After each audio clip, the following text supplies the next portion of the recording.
Good morning po sa bawat isa sa atin bilang bahagi po ng ating pagpapatuloy ng pagdiriwang natin. Ito po yung last part para po doon sa ating pong pagkilala sa kababaihan. Alam niyo po, again, bagamat hindi naman lahat ng kalalakihan ay nagkakamali sa kanilang relasyon, sa kanilang marriage, pero pag tinignan natin, most of the time, ito po yung isa sa mga nagiging isang problema, isa sa mga nagiging sakit sa loob ng tahanan. Alam niyo po, kung meron mang isa sa mga pinakamasakit na karanasan sa buhay, yung ipagpalit ka. Totoo po ba yan? Totoo ba? Kung meron mang isa sa mga pinakamasakit na karanasan sa isang asawa, yung ipagpalit ka sa ibang asawa. At the same time, totoo po ba isa sa mga pinakamasakit na karanasan sa isang anak, yung ipagpalit ka sa ibang anak? At higit sa lahat, totoo po ba, kung meron mang isa sa mga pinakamasakit na karanasan sa isang pamilya, yung ipagpalit ka sa ibang pamilya. Kasi nga, ito po ang totoo. Kung meron mang pinakaayaw na maranasan sa buhay ang isang tao, yung ipagpalit siya sa iba. Sino po aminado? Bilang asawa, kung meron mang isang bagay na pinakaayaw kang maranasan sa buhay mo, yung ipagpalit ka sa iba. At bilang anak, sino po aminado? Kung meron mang pinakaayaw kang maranasan sa buhay mo, yung ipagpalit ka sa ibang anak. At sa bawat pamilya, sino po aminado? Kung meron mang pinakaayaw kang maranasan bilang pamilya, yung ipagpalit ka sa ibang pamilya. Alam niyo po, again, ito ang totoo. Ano man ang dahilan, bakit natin pinagpalit ng ang ating asawa, at the end of the day, ang tawag pa rin doon ay pagtataksil. Ano man ang ating dahilan, bakit natin pinagpalit ang ating anak, sa huli pagtataksil pa rin, ang tawag doon. At ito ang totoo, ano man ang dahilan natin, bakit natin pinagpalit ang ating pamilya, sa huli, ang tawag doon, pagtataksil pa rin. Now, saan nga ba madalas nanggagaling ang pagtataksil sa isang relasyon? Alam niyo po, napaka-importante sa isang relasyon na maunawaan natin saan nga ba nanggagaling ito. Kasi nga, gaya po nung aking nabanggit, kung meron mang isa sa mga pinakamasakit na karanasan sa buhay ng isang tao, yung ipagpalit siya at yung pagtaksilan siya. Gaya po ng sinasabi dito sa ating text, dito po sa sa John chapter 13, verse 38, sumagot si Jesus, iaalay mo ang iyong buhay para sa akin, tandaan mo, bago tumilaok ang manok, 3 beses mo akong ikakaila. Ang kausap po dito ng ating Panginoon, si Peter. Ang sabi ni Peter, kahit ano mangyari, sabi niya sa Panginoon, hindi kita iiwan. Pero sabi ng Panginoon, bago tumilaok ang manok, 3 beses mo akong ikakaila o i-deny. Alam niyo po, kahit ang ating Panginoon, naranasan niya kung gaano ipagpalit o kasakit ang ipagpalit. Naranasan niya kung gaano kasakit ang pagtaksilan. Now, again, saan nga ba madalas nanggagaling ang pagtataksil sa isang relasyon? Alam niyo po, gaya ng aking nabanggit, napaka-importante na nahuhukay natin saan nanggagaling. Bakit nangyayari ito sa isang relasyon? Bakit nangyayari ito sa isang marriage? Bakit nangyayari ito sa isang pamilya? Una po, pag hindi na nakontento sa relasyon at sa kasama. Ito po ang totoo. Pag hindi na nakontento ang isang tao sa kanyang relasyon, maghahanap ito ng ibang relasyon. Totoo po ba yan?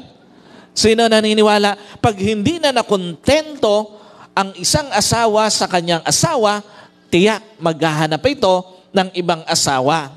At ito po ang totoo. Pag hindi na nakontento ang isang kasama sa kanyang kasama, tiyak maghahanap ito ng ibang kasama. What does it mean? Una, ang kakontentuhan nagsisimula sa pangunawa kung gaano ba kaimportante sa'yo ang relasyon mo.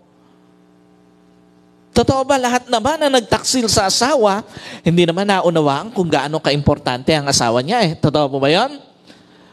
Totoo ba lahat naman na nagtaksil sa kanilang marriage, hindi naunawaan kung gaano kaimportante ang kanilang marriage? At totoo ba lahat naman na nagtaksil sa pamilya, hindi naunawaan kung gaano kaimportante ang kanilang pamilya? Why?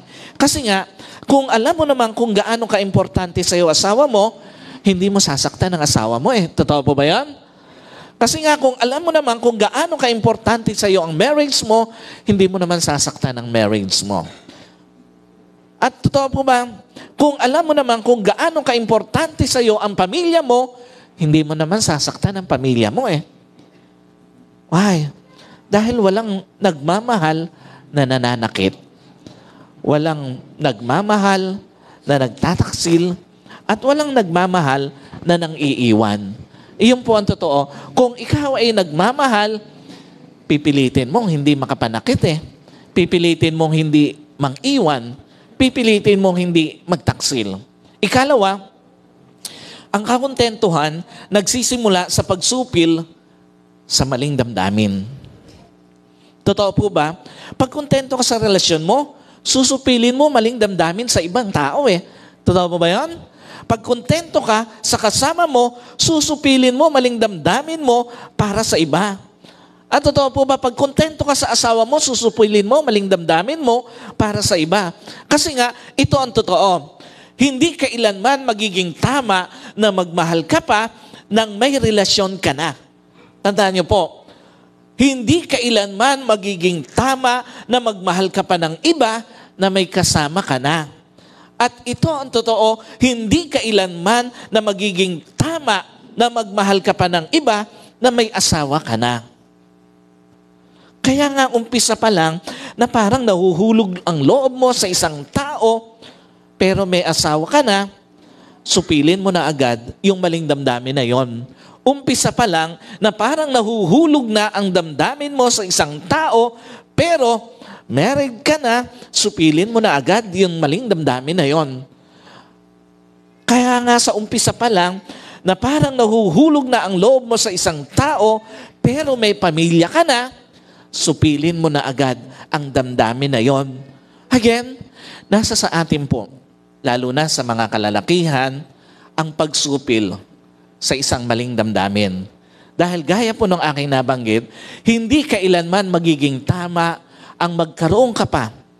Mahulog ang damdamin mo, mahulog ang loob mo sa ibang tao, pero may asawa ka na, may pamilya ka na, married ka na. Nasa sa atin na umpisa pa lang, sinusupil na natin yung maling damdamin na yon. Umpisa pa lang, pinipigilan na natin ang maling damdamin na yon. Another thing na pinanggagalingan ng pagtataksil sa isang relasyon, pag hindi na na-meet expectation sa isa't isa. Totoo po ba?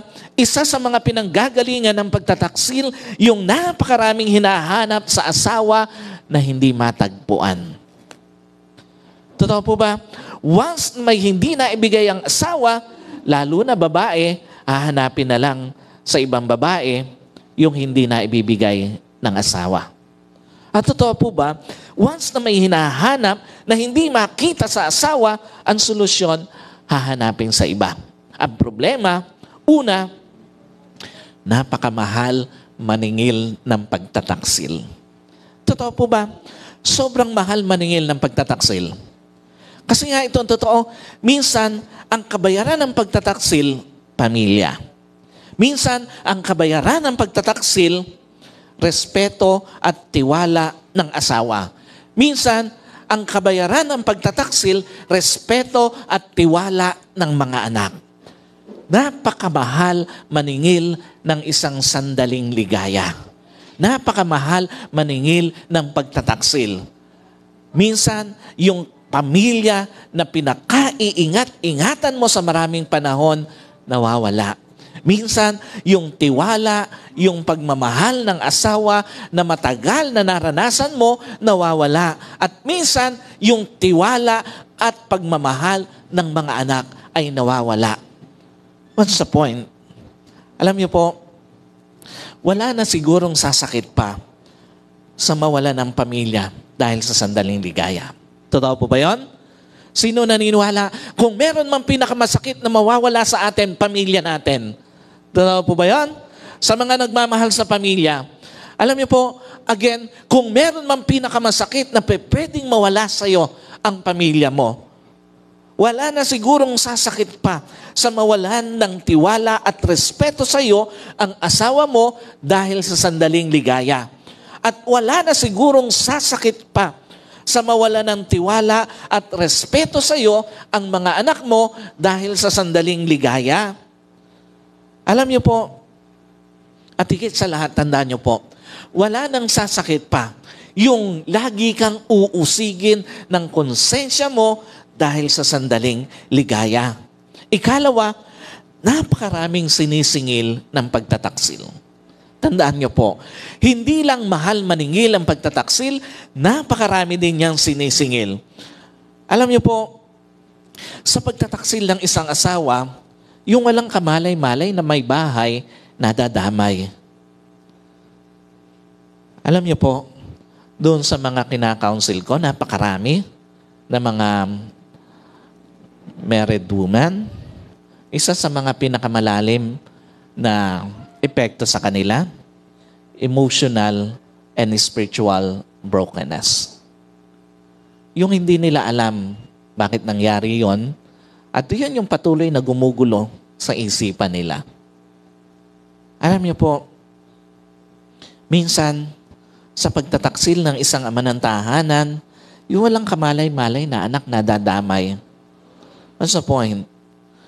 Gaya po no akin nabanggit, wala na sigurong sasakit doon sa hindi naman ikaw ang may kasalanan, hindi naman ikaw yung nangutang, pero ikaw yung sinisingil ng pagkakamali. Wala na sigurong sasakit pa, hindi naman ikaw yung nagkamali, pero nagdudusa ka. At wala na sigurong sasakit pa sa hindi naman ikaw ang nagloko, pero ikaw na nga ang niloko, ikaw pa yung iniwan. Alam niyo po, may mga pamilya, may mga asawa, may mga anak, sila na yung niloko, sila pa yung iniwan. Ganong karami ang sinisingil ng pagtataksil. Asawang walang kamalay-malay, anak na walang kamalay-malay na nadadamay, at maging ang pamilyang walang kamalay-malay sa kabuuan nadadamay. Alam niyo po, ang malungkot lang dito, madalas yung mga nadadamay pa mas nagdadala sa ginawang pagtataksil sa isang pamilya. Minsan, yung mga nadamay lang ang mas naging mabigat pa ang pagdadala sa naging problema sa pamilya. At ikatlo, na pinanggagalingan ng pagtataksil, alam niyo po, pag nagsimulang tingnan ng cheating, nalibangan lang. Sino po naniniwala, kung meron man sigurong pinaka-worst na dahilan ng isang nagtaksil, yung naglibang lang naman siya. At sino po naniniwala, kung meron man sigurong pinakakagalit-galit na dahilan, ang isang nagtaksil, yung naglibang lang naman siya. At sino po naniniwala, kung meron man sigurong pinaka-hindi makataong dahilan sa pagtataksil, yung naglibang lang naman siya. What's the point? Una, hindi kailanman magiging katanggap-tanggap na gawing libangan ang isang babae. Sa mga kapwa ko po, kalalakihan, mga may pamilya na, at sa mga papunta pa lang sa pagpapamilya, tandaan mo, kahit babae pa lumalapit sa iyo, hindi kailanman magiging deserve ng isang kababaihan na gawing libangan ng isang lalaki. Tandaan niyo po, para sa lahat ng mga kalalakihan, kahit babae pa nagpapakita ng motibo sa iyo, hindi kailanman magiging angkop sa isang kababaihan na gawing libangan ng isang lalaki. At para po sa lahat ng kalalakihan, lalo na may pananagutan na, tandaan nyo, kahit babae pa ang unang nagparamdam sa iyo, hindi kailanman magiging tama sa isang kababaihan na gawing libangan ng isang lalaki dahil nagparamdam sa iyo. Dahil ang tunay na lalaki, marunong rumispeto sa kahinaan ng isang babae. Ang tunay na lalaki, marunong gumalang sa katatayuan ng isang babae. At ang tunay na lalaki, marunong magpahalaga sa buhay ng isang babae. Ikalawa, hindi kailanman magiging payapa buhay ng isang naglukong asawa. Tandaan niyo po, sino naniniwala, hindi kailanman mapapayapa kalooban ng isang taong niloloko may bahay niya.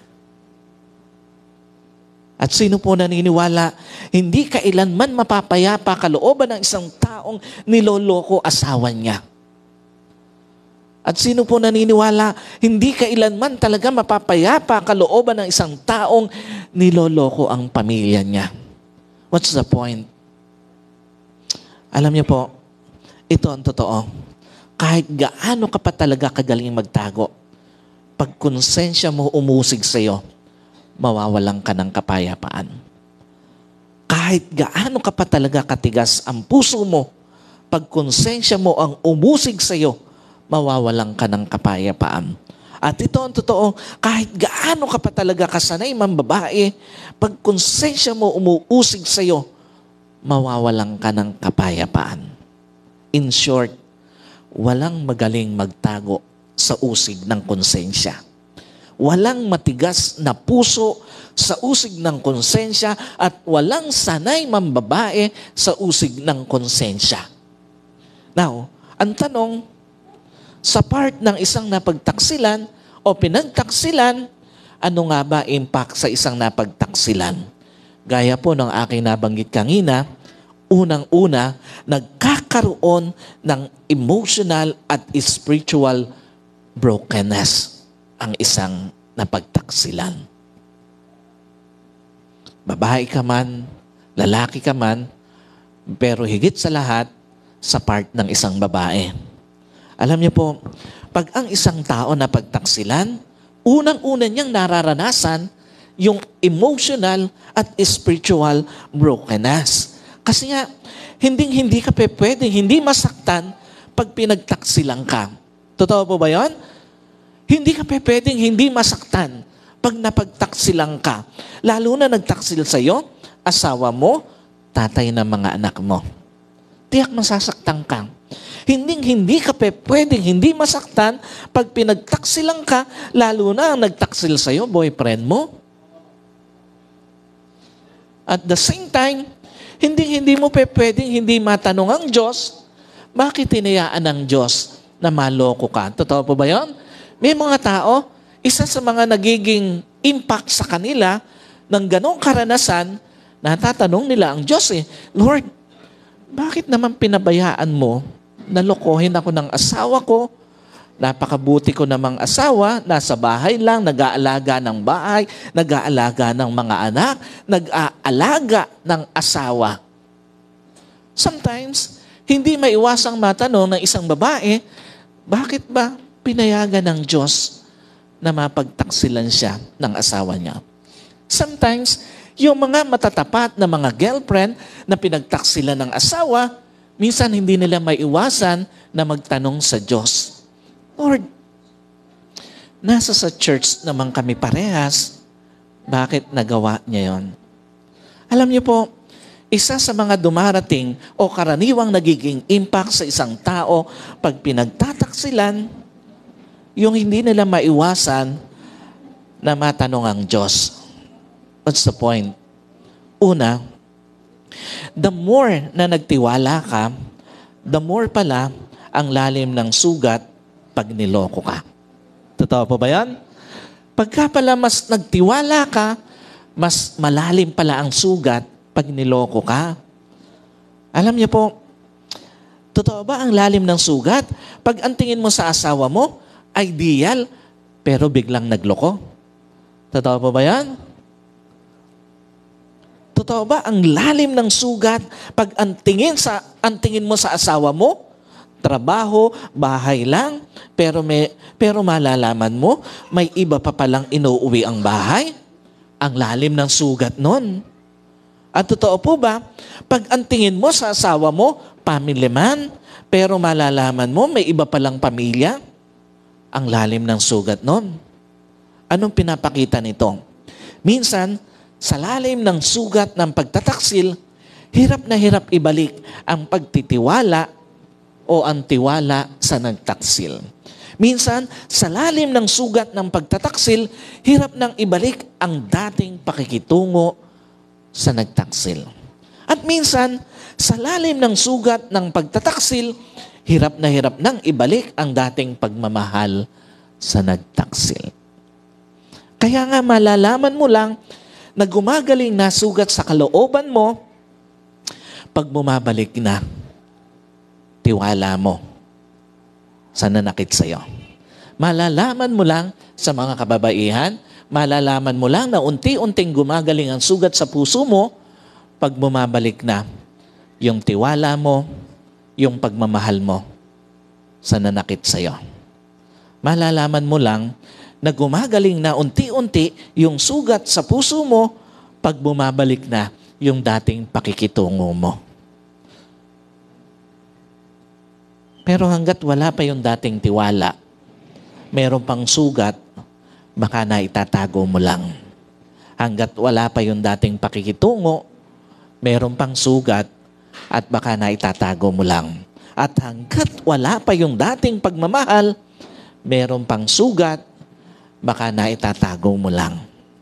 Ikalawa, the more na nagtiwala ka at niloko ka, the more na mahirap magpatawad. Ito po ang totoo. Mas mahirap patawarin yung taong lubos mong pinagkatiwalaan.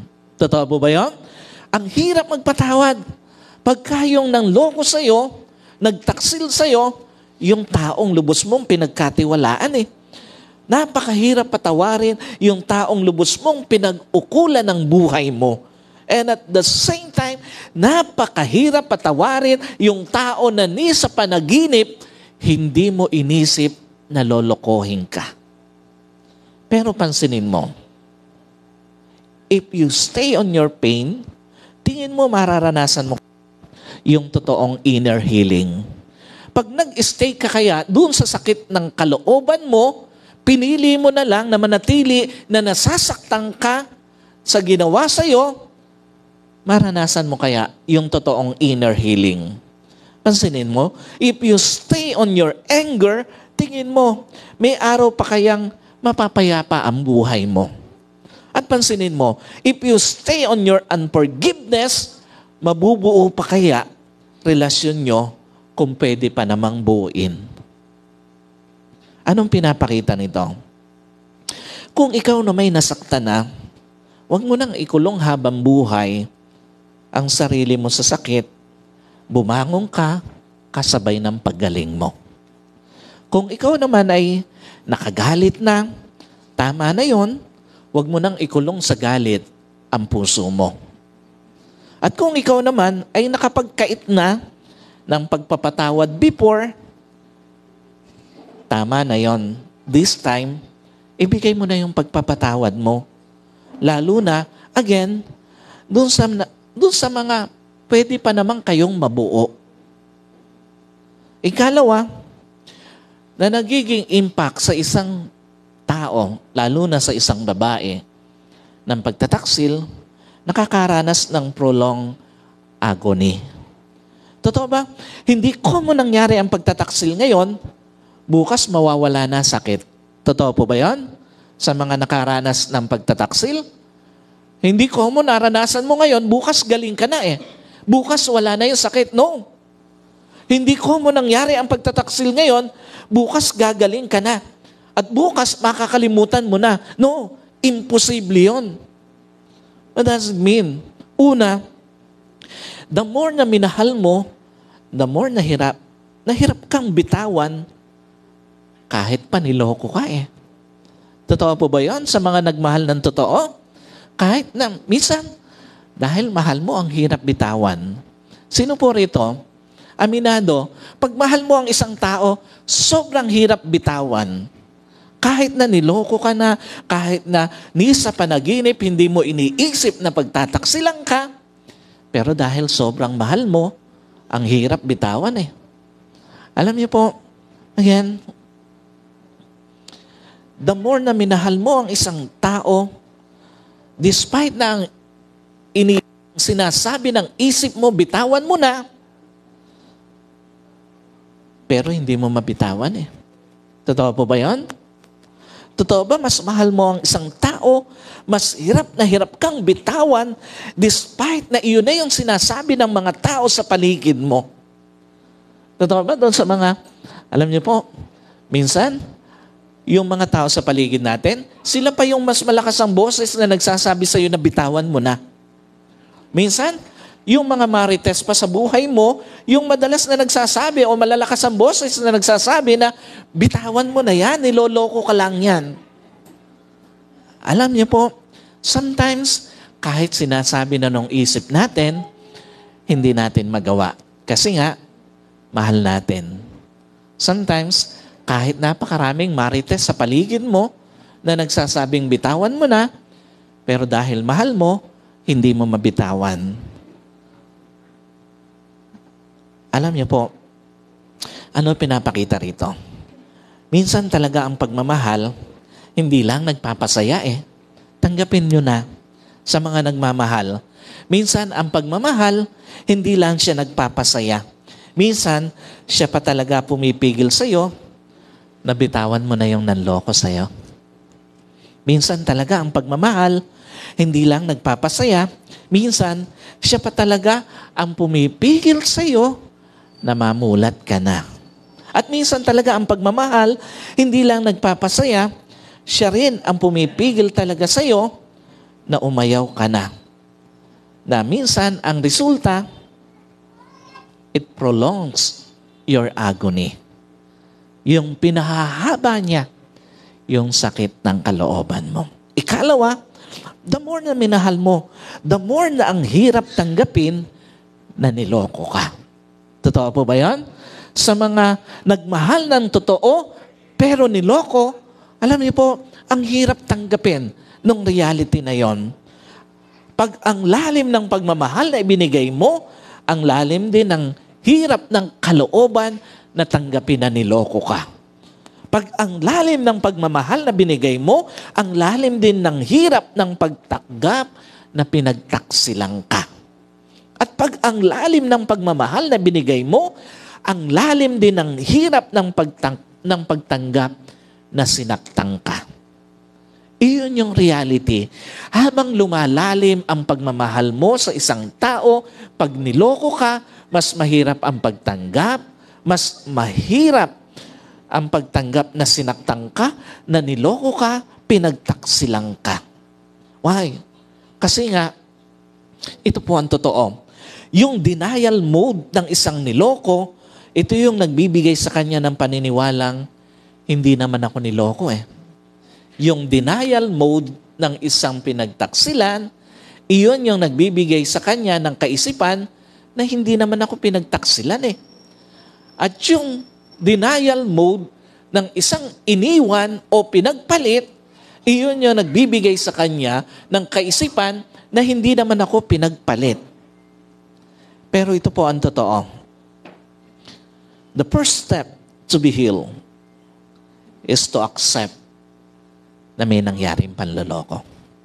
The first step to be healed is to accept na may nangyaring pagtataksil at may nangyari na pananakit sa kalooban mo. Pero ang maganda rito, after ng iyong acceptance, hindi lang healing process mo ang magsisimula.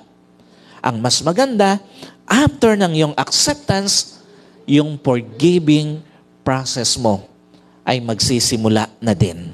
At ang pinakamaganda pa rito, yung ng iyong acceptance, after ng iyong acceptance, yung forgetting process magsisimula na rin. Hindi lang yung healing process mo, maging yung forgiving process mo at yung forgetting process mo. Pag pala nagsimula tayong tanggapin na talaga namang merong nangyaring ganon, hindi ka lang gagaling. Hindi mo lang matatanggap. Hindi ka lang gagaling. Hindi ka lang makakapagpatawad. Makakalimot ka pa. And another impact sa isang napagtaksilan, nakakaranas ka ng malalim na discouragement sa nanakit sa'yo at sa'yo na sinaktan. Alam niyo po, again, yung isa sa mga pwedeng maging impact pag niloko ka ng mahal mo, nadi-discourage ka, hindi lang sa nanloko sa'yo maging sa sarili mo, kahit ikaw na yung sinaktan. What does it mean? Una, the more na umasa kang okay siya, the more ang discouragement mo nang niloko ka. Alam niyo po, sino aminado? Sobrang nakaka-discourage yung asawa mong pinagmamalaki mo, pero magugulat ka, malalaman mo niloko ka na pala. Sino po aminado? Sobrang nakaka-discourage yung asawa mong lagi mong pinagtatanggol, pero magugulat ka na lang, malalaman mo niloloko ka na pala. At sino po aminado? Sobrang nakaka-discourage yung asawa mo na lagi mong hinahangaan, pero magugulat ka na lang, malalaman mo, niloloko ka na pala. Kasi nga ito ang totoo. Yung element of surprise na niloko ka, it adds to your discouragement. Yung element of surprise na niloko ka, it adds to your pain. At yung element of surprise na niloko ka, it adds to your fear. Anong klaseng takot? Yung takot na baka hindi lang yung simpleng panloloko. Yung takot na baka may anak na din sila. Yung takot na baka yung na-involve sa boyfriend mo ay nabuntis. Ang lalim ng takot sa puso ng isang babae nun. At yung takot na kakayanin mo bang tanggapin lahat ng malalaman mo? At higit sa lahat, yung takot na kakayanin mo ba kung tuluyan siyang mawawala sa iyo. Just imagine, yung iniiwang takot sa isang pinagtaksilan, lalo na sa isang babae, ang lalim ng takot na yon. Lalo na yung pinakahuli na baka hindi mo kayanin kung tuluyang kang iiwan. Ikalawa, the more na umasa kang sapat ka na sa kanya, the more na yung feelings na may kulang sa iyo nang lokohin ka. Alam niyo po, wala namang niloko na hindi nakaramdam na may kulang sa kanya Totoo po ba? Sa lahat ng mga lalaki o mga babae na niloko ng kanilang minahal, ang isa sa mga nararamdaman nila, merong kulang sa kanila. Wala namang pinagpalit na hindi nakaramdam na may kulang sa kanya, kaya siya nagpalit.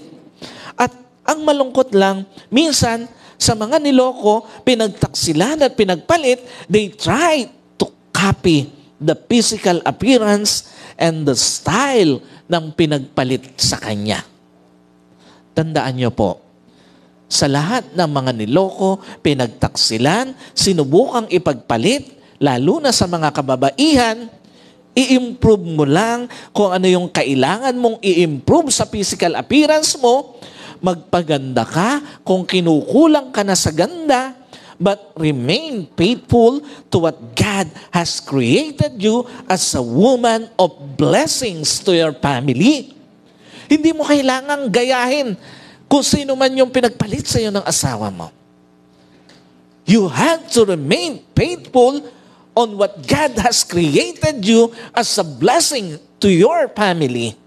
I-improve mo lang kung ano yung kailangan mong i-improve sa physical appearance mo. Magpabango ka lang kung kinukulang ka sa bango. Ito po ang totoo. Minsan, kasi naman, may mga babae, may mga nanay, may mga asawa na hindi na sila nagkakaiba ng amoy sa kanilang kusina. Alam niyo po, bagamat hindi naman yon reason para ipagpalit ng asawa, pero tandaan niyo po, iba pa rin naman yung maayos sa paningin ng asawa. Totoo po ba yon? Sa mga kababaihan, dapat hindi ka nauubusan ng pagpapaganda sa sarili mo para sa asawa mo yan. Hindi ka dapat nauubusan ng pagpapabango. Yung bango mo dapat laging nakalaan sa asawa mo. Huwag yung mahihilo yung asawa mo pagka tumabi sa'yo. Huwag yung hihilingin na lang ng asawa mo na sana hindi na kayo nagkakatabi. Alam niyo po, obligasyon din naman ng mga babae na maging maayos para sa kanilang asawa. Tandaan nyo, kung kinukulang ka ng ganda, magpaganda ka. Kung kinukulang ka ng bango, magpabango ka. Alam niyo po, again, gaya ng aking binabanggit, kung kailangan mong i-improve sa physical appearance mo, o may kailangan kang i-improve sa physical appearance mo, maging kabigha-bighani ka sa paningin ng asawa mo. Kung hindi ka nakabigha-bighani, pilitin mo na maging kabigha-bighani sa paningin ng asawa mo. But remain faithful to what God has created you as a woman of blessings to your family. Now, ang tanong, paano nga ba gagaling sa sugat ng pagtataksil? Sino po rito aminado? Sa mga nasaktan na, aminadong nasaktan, gustong gumaling sa sugat ng pagtataksil. Wala pong gustong gumaling? Yung aking asawa, magaling na daw siya. So, alam niyo po, unang-una, tanggapin mo lang na hindi lahat ng katapatan, masusuklian din ng katapatan. Gusto mong gumaling? Tanggapin mo yung reality na to. Hindi lahat ng katapatan, masusuklian ng katapatan. Isa po sa masakit na realidad ng buhay, hindi lahat ng katapatan, susuklian ng katapatan. Isa sa masakit na realidad sa isang relasyon, hindi kung mo tapat ka sa relasyon mo, susuklian niya ng katapatan. Isa sa masakit na realidad sa isang marriage, hindi kung mo tapat ka sa marriage mo, masusuklian niya ng katapatan. What's the point? Una, the more na pilit mong dinideny na walang pagtataksil, the more na binibigyan mo ng sugat ang puso mo. Totoo ba? Patuloy mo lang susugatan ang puso mo sa pagdideny na hindi ka pinagtataksilan o hindi ka napagtaksilan. Totoo ba yun? Hanggat dinideny mo na may ganong nangyari sa inyong marriage, sa inyong pagsasama, sa inyong relasyon, mas lalo ka lang masusugatan Pag patuloy mo lang susugatan ang puso mo sa pagdideny na sinaktan ka, na niloko ka. Doon mahirap tanggapin na pinagtaksilan ka, but your acceptance will ease the pain along the way. Yung pagtanggap mo, ito yung tutulong sa'yo para unti-unti mabawasan yung sakit na naranasan mo. Doon mahirap tanggapin na sinaktan ka, niloko ka, but your acceptance will ease the pain along the way. In short, huwag mong ipagkait sa sarili mo ang pagtanggap sa katotohanan para sa paggaling mo yan.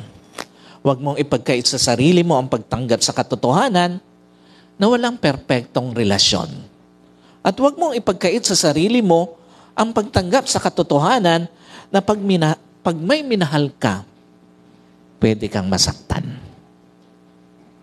Ikalawa, the more na ayaw mong tanggapin, naging part mo sa problema, the more na hindi ka gagaling at ang relasyon mo. Tanggapin nyo na po. Sa mga nasaktan, sa mga kababaihan, kung tingin mo, wala ka talagang naging part. Ang totoo, meron talaga. Alam niyo po, sino aminado? Wala naman talagang may bahay na walang close. Totoo po ba yun? Wala namang, kahit gaano ka ka-ideal tingnan ng isang may bahay, meron at meron pa rin naman itong pwedeng maging pagkukulang Totoo po ba yun? At totoo ba kahit sa tingin mo bilang may bahay, ginagawa mo naman lahat, tiyak, meron at meron ka pa rin naman pwedeng maging pagkakamali. What's the point? Should we justify yung pagtataksil dahil sa may flaws ng isang may bahay? Should we justify yung pagtataksil dahil sa may pagkukulang isang may bahay? And should we justify yung pagtataksil dahil sa may pagkakamali ang isang may bahay? No. Ang kailangan mo lang gawin, kung nagkulang ka, punan mo pagkukulang mo para sa paggaling mo at ng relasyon mo.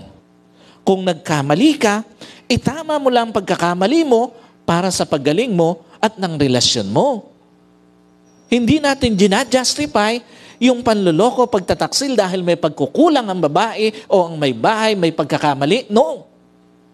Ang sinasabi natin, kung nagkulang ka, punan mo yung pagkukulang mo para gumaling ka at ang relasyon mo. Kung nagkamali ka, itama mo ang pagkakamali mo sa pag-handle ng inyong relationship para gumaling ka at ang inyong relasyon.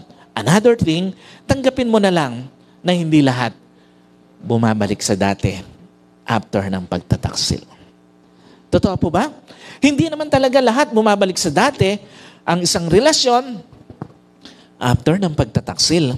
Yung natuto at itinama ang pagkakamali niya, higit ang naging init at saya ng kanilang relasyon. Pansinin nyo, sino aminado? Pagkatapos niyong mag-away sa mga mag-asawa, mas nagiging mainit ang pagmamahalan ng mag-asawa. Totoo po ba yun? Mas nagiging masaya, mas nagiging malapit sa isa't isa, matapos mong matuto at itama ang pagkakamali mo. Pero yung mga hindi natuto at hindi tinama ang pagkakamali niya, mas naging magulo ang kanilang relasyon. Dalawang karaniwang senaryo after ng pagtataksil sa isang relasyon. What's the point? Una, the more na umasa ka pa sa cycle ng pagtataksil sa'yo, the more na masasaktan ka lang. Totoo ba? Mas dumadalas ang panloloko sa iyo, mas lumalalim sugat sa puso mo eh. Totoo po ba yun? Mas paulit-ulit ang panloloko sa iyo, mas lumalalim ang sugat sa puso mo eh. At mas kinakarir ang panloloko sa iyo, mas lumalalim sugat sa puso mo eh. Anong pinapakita nito? May mga relasyon naman talagang pwede pang mabuo. At meron naman talagang hindi na irreparable. O hindi na talaga pwede. Ang tanong, ano yung klase ng ganong klaseng mga relasyon?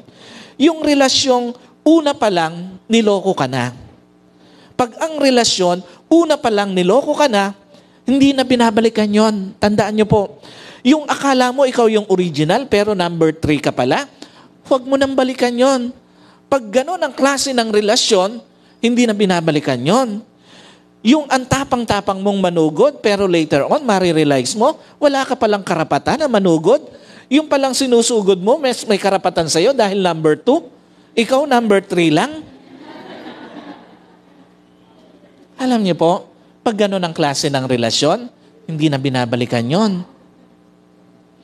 Pag gano'n ang natuklasan mo sa relasyon mo, huwag mo nang ibalik at huwag mo nang balikan pa.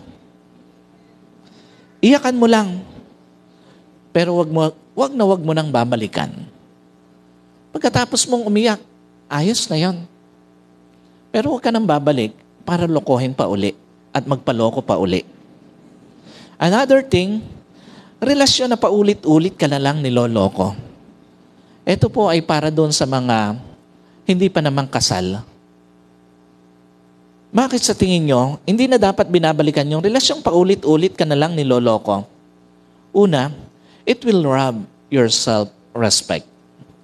Tatanggalin na nakawin ng paulit-ulit na panloloko ang respeto mo sa sarili mo eh. Sa mga young pro natin, pag ang boyfriend mo, paulit-ulit ka na lang niloloko, huwag mo lang bitawan. Kalimutan mo pa.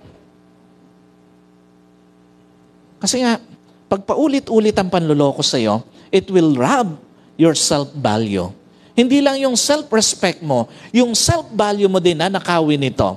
At higit sa lahat, it will rob your self-happiness na nakawin, tatanggalin ng paulit-ulit na panloloko ang kalayaan mong lumigaya sa buhay. Sino po naniniwala? Lahat ng kababaihan ay may karapatang lumigaya sa kanilang buhay. Naniniwala po kayo doon? Lalo na yung mga wala pa namang asawa, may karapatan ka at talagang karapatan mo namang lumigaya sa isang relasyon. Pag niloloko ka, paulit-ulit na niloloko, tandaan mo, pag hinayaan mo yan, it will rob your self-respect, your self-value, and your self-happiness. Ikalawa, the more na ayaw mong i-let go, nagtaksil sa'yo, the more na pinaniniwala mo sarili mo na hindi mo kaya. Again, para po ito doon sa mga hindi na pwede talaga, irreparable. Yung akala mo original ka pero hindi naman pala. At para din ito doon sa mga hindi pa naman kayo kasal. Sa lahat po ng kababaihan, kung boyfriend mo pa lang naman, paulit-ulit ka nang niloloko, huwag mo nang ituloy sa kasalan ang panloloko sa iyo. Sa lahat po ng kababaihan, again, lalo na kung hindi pa naman kayo kasal, huwag mo nang patagalin ang paglayo sa taong paulit-ulit kang niloloko. Yung akala mo, tandaan niyo po, yung akala mo na hindi mo kaya, kaya mo yon. Dapat mong kayanin dahil deserve mo ang isang matinong relasyon at isang matinong boyfriend. Yung akala mo na hindi mo kaya, kaya mo yon at dapat mong kayanin dahil deserve mo ang irespeto ka at ang relasyon nyo. At yung akala mo na hindi mo kaya, kaya mo yon at dapat mong kayanin dahil deserve mong sumaya at di laging umiyak na lang. Pag paulit-ulit ka lang paiiyakin, kalimutan mo yon. Hindi mo deserve yung ganong klase ng boyfriend. Minsan lang iniiyakan ang mga manloloko. Tandaan nyo sa mga young pro natin. Minsan lang iniiyakan ang mga taksil. At minsan lang iniiyakan ang mga nang-iwan. Matapos kang lokohin, iwan, at pagtaksilan, bumangong ka. At ikatlo, tanggapin mo na lang. Kung may nagbabalik bayan, meron din namang nagbabalik bahay. Totoo po ba yan? Meron din naman talagang naligaw na asawa na nagbabalik bahay. Ako lang siguro mga 12 pagbabalik bahay ang ginawa ko. Pero buti na lang napakabait ng binigay sa akin ng Panginoon. Sobrang ideal. Sobrang maunawain. Alam niyo po, hindi naman lahat ng nagloko, pinangatawan na ng pagluloko. Totoo po ba yan? Hindi naman lahat ng nagloko, pinangatawan na yung kanilang ginawa . At totoo po ba, may mga asawa after magkamali, mas naging mapagmahal . Totoo po ba yan? Bakit? Karanasan namin yun . Matapos magloko ng maraming pagkakataon, mas namahal namin yung aming asawa. What's the point? Una, the more na ayaw mong bitawan yung galit sa mga kababaihan po, sa mga may bahay, the more na nawawala ng space yung simula ng healing process mo. Tandaan niyo po, minsan kailangan mo lang naman talagang bitawan ng galit mo para sa simula ng paggaling mo . Totoo po ba yan? Minsan kailangan mo lang naman bitawang galit mo para sa simula ng paggaling ng relasyon mo, at higit sa lahat, minsan, kailangan mo lang naman bitawan ng galit mo para sa simula ng healing process ng pamilya mo. Ano ibig sabihin nito? Sometimes, hindi na pala yung sakit ng pagtataksil ang dahilan bakit hindi ka gumagaling. Sometimes, yun na palang galit na ayaw mong i-let go, bakit patuloy kang nasasaktan. Sometimes, hindi na pala yung sakit ng panloloko ang dahilan bakit hindi ka gumagaling. Sometimes, yun na palang galit na ayaw mong i-let go, bakit patuloy kang nasasaktan. And sometimes, hindi na pala yung sakit ng pang-iiwan sa'yo o yung pagtataksil sa'yo, bakit hindi ka gumagaling. Sometimes, yun na palang galit na ayaw mong i-let go, bakit patuloy kang nasasaktan. Anong ibig sabihin nito? Baka hindi siya, kung hindi yung galit, ang kailangan mong bitawan. Baka hindi yung relasyon mo, kung hindi yung galit ang kailangan mong bitawan. At baka hindi pamilya mo, kung hindi yung galit ang kailangan mong bitawan. Doon po sa mga irreparable naman, minsan lang naman talagang naligaw. Alam niyo po, baka hindi mo naman talaga kailangan bitawan. At yung galit mo lang ang kailangan mong bitawan. Ikalawa, the more na nagpapatawad ka sa karapat dapat patawarin, the more na lalalim ang pagmamahalan niya. Totoo ba minsan, after ng isang pagsubok sa relasyon, saka pa lumalalim pagmamahalan ng relasyon eh. Totoo po ba yan? Minsan, after nung matinding pagsubok, saka pa lumalim yung pagmamahalan. Totoo ba minsan, after ng isang pagsubok sa marriage, saka pa lumalim yung pagmamahalan sa marriage. At totoo ba minsan, after ng isang pagsubok sa pamilya, saka pa lumalim yung pagmamahalan sa loob ng pamilya. Anong pinapakita nito?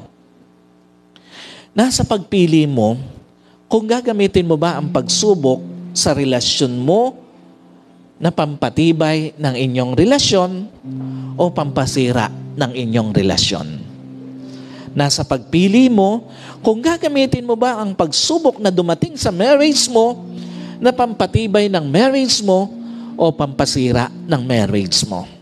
At nasa sa pagpili mo, kung gagamitin mo ba ang dumating na pagsubok sa pamilya mo na pampatibay ng pamilya mo o pampasira sa pamilya mo.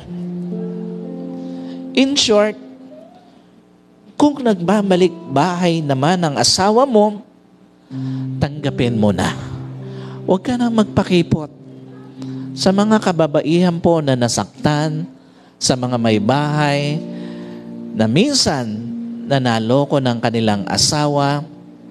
Kung nagbabalik bahay na, tanggapin mo na. Kung nagbabalik pamilya na asawa mo, tanggapin mo na. Huwag nang masyadong maraming kondisyon. Besides, no one knows kung gaano pa kahaba panahong ipagsasama nyo. No one knows kung gaano pa ba kahaba panahong ilalagi nyo sa mundo. Sa lahat po ng mga nasaktan, lalo na asawa, para sa ikagagaling mo, tanggapin mo na lang na walang perpektong asawa. Lahat nagkakamali, nagkukulang. Para sa ikagagaling mo, tanggapin mo na lang na pwedeng after ng pagsubok, mas tumatag ang marriage nyo. At para sa ikagagaling mo, tanggapin mo na lang kung nagbabalik na sa'yo. At sa mga nakapanakit po, after mong makita pagkakamali mo, be humble to admit it. Be humble to correct it. Be humble to start a new beginning. As a loving husband, as a faithful husband, and as a best husband to your wife. Bago po tayo magtungo sa susunod na bahagi ng ating pagsamba, I just want to pray lahat po ng pamilya. Kung kayo po ay magkakasama rito na pamilya, pwede po bang kung magkakalayo, magkatabi-tabi before I pray for you? Tandaan niyo po, kung meron mang pinakagustong wasakin ng kaaway, pamilya yon. At kung meron mang pinakagusto ang Diyos na makita na manatiling buo, pamilya yon. Kung kayo po ay mag-asawa lang na magkasama, pwede po bang tumayo lahat? Tayo po tayo lahat, maghawak-hawak ng kamay yung mga magkakapamilya. And I just want to pray for you. Yung mga anak nakasama yung kanilang magulang, puntahan ninyo. Kung nasa saan man ang inyong magulang, sama-sama kayo, magkapit-kapit, and let the favor and the grace of the Lord Heal your family. Protect your family. Save your family. Sige po, let us pray. Panginoon, sa oras na ito, dinadalangin ko po sa iyo ang lahat ng pamilya na naririto sa physical service, maging yung mga nasa online service, Panginoon. Lord, ano bang naging sugat sa loob ng pamilya, pagalingin mo po, Panginoon. Ano mang naging pagsubok, gamitin mo po, Panginoon, sa pagtatag ng kanilang pamilya ang pinagdaanang pagsubok. At sa oras na ito, Panginoon, I declare, Panginoon, na sa oras na to, pinadadaloy mo, Panginoon, ang iyong favor, Panginoon, sa lahat ng pamilya na nakakarinig ng mensaheng ito. Favor para po sa katatagan ng pamilya, favor para sa kasaganaan ng pamilya, favor para sa kagalingan ng pamilya, at favor para sa pagkabuo ng pamilya. Lord, I declare in the mighty name of Jesus, Panginoon, walang masisirang pamilya sa lahat ng nakakarinig ng mensaheng ito, Panginoon. Babalutin mo po ito, poproteksyonan mo po ito ng banal na dugo ng aming Panginoong Jesus. Salamat po, Panginoon. Muli, amin pong inaangkin, kinikilala at pinananampalatayanan, prinoteksyonan mo na po ang lahat ng pamilya na naririto sa pagkasira at maging yung mga nasa online service. Salamat po, tinataas ko po, Ama, ang lahat ng ito sa pangalan po ng aming Panginoong Jesus. Amen and amen. God bless you.